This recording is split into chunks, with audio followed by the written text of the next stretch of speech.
L'indignation est devenue une réalité avec laquelle chacun d'entre nous, dans notre vie quotidienne, nous avons affaire, voilà, du matin au soir, que ce soit sur les réseaux sociaux, dans les dîners en ville,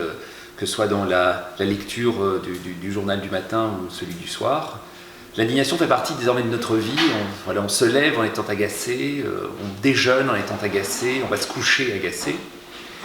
Et face à la montée et à l'omniprésence, si vous voulez, de l'indignation,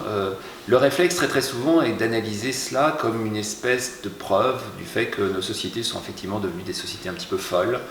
des sociétés aux prises avec la folie des réseaux sociaux et la folie des médias contemporains, des sociétés qui sont des sociétés au fond entièrement sombrées ou entièrement chutées dans l'irrationalité. L'hypothèse que j'aimerais bien faire et que j'aimerais partager, c'est l'hypothèse inverse. C'est de se dire, et si au fond cette indignation qui nous saisit si fort était plutôt la marque du succès prodigieux et en réalité un peu trop efficace et un petit peu trop angoissant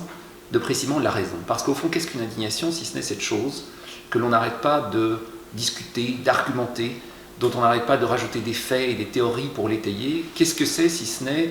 l'expression d'une volonté aussi vieille que l'histoire de la raison, qui est la volonté d'avoir raison? De telle sorte que je me pose la question de savoir s'il ne serait pas temps, si on veut absolument se débarrasser de cette chose qui nous colle à la peau et qui nous colle à l'existence, de penser une autre forme de raison, une autre forme de pensée qui justement nous donnerait enfin à respirer du côté non plus de l'avoir raison, mais précisément du côté de l'avoir tort.